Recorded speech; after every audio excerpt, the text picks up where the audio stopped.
talk to me about what virtual learning is compared to in-person learning, and maybe some of like the pros and cons of that, and what parents should keep in mind if they're considering that option.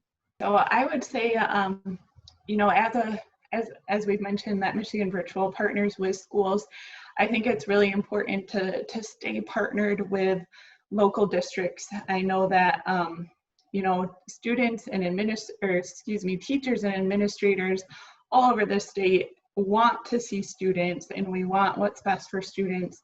And we're all working together to find, you know, safe ways to do that. So I would say that, you know, local districts are still your best resource. And as teachers prepare to teach either in person or online, I think one of the most important things for all of us to remember is our mindset about it. So when we have that growth mindset of, you know, this is different and this is new for all of us, but there are also other opportunities within online learning that we wouldn't get otherwise. And when we're positive, you know, students see that and are going to emulate that themselves. So I would say the biggest thing to keep in mind is our mindset. And then I would also say that going back to the opportunity is that, you know, online learning is different than in-person learning. And just as in-person learning isn't a perfect fit all the time for every student, there are going to be challenges with online learning as well. But there are also different and unique possibilities with the online learning. And, you know, the one that's foremost in our minds is safety, and is during the pandemic, the online learning offers that.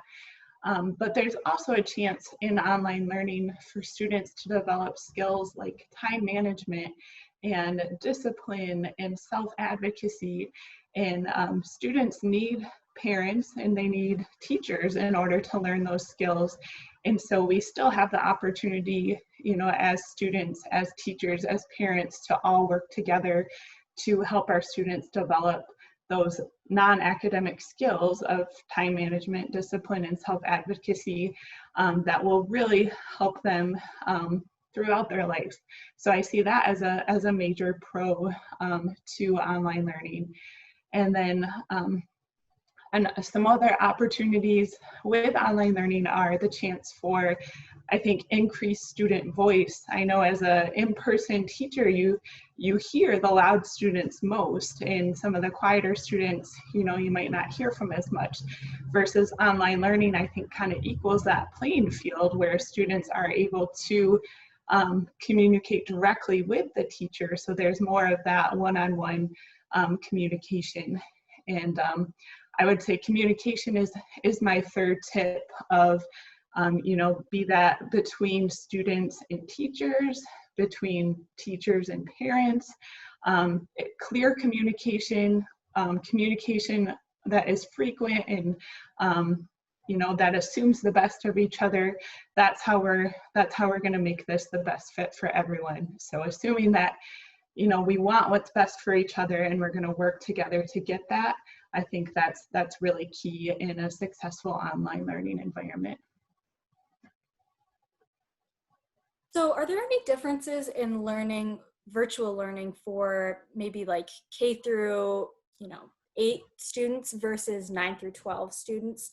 I think maybe the assumption is that high schoolers are maybe better able to adapt to virtual learning just because they might be able to focus in more on sitting down at a computer and doing their studying. But, you know, is it maybe a little bit more difficult for those younger kids? And if so, I mean, do you have any tips for parents for how to kind of get their kids to focus in on doing virtual learning?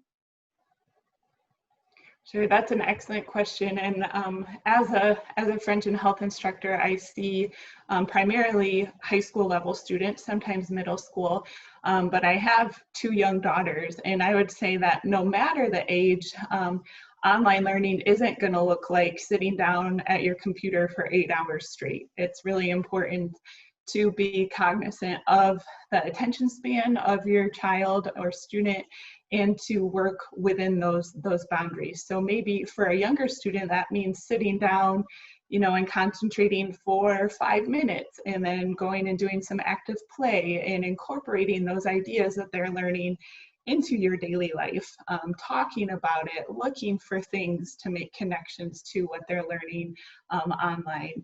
I know from my high school students, I remind them about minimizing distraction, and that's applicable to any age group. You know, if there's so much going on in the environment, it's really hard to concentrate. You know, our brain really can't multitask. So putting away other electronics such as phones or turning off the TV, minimizing background noise, that's going to be important for any age group.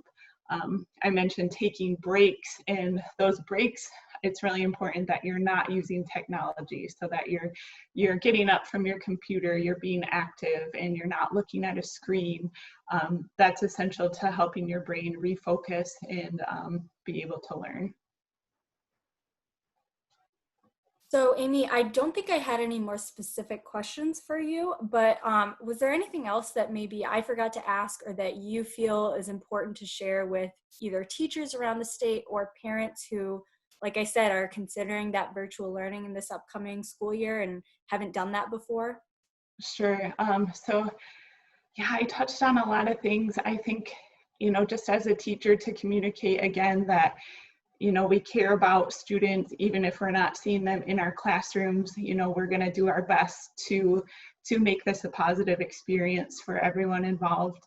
And also the importance of not going it alone. So even though it can feel isolating that we're not seeing as many people as usual, to know that, you know, there are resources out there. And I know, just as one example, that Michigan Virtual offers a lot of resources at free or at low cost to educators and to parents and students alike. So, you know, there are resources and help out there, and don't be afraid to seek those out and to ask for help. That's all that I had for you, but I really do appreciate your time this morning. Well, And thank you that for the opportunity.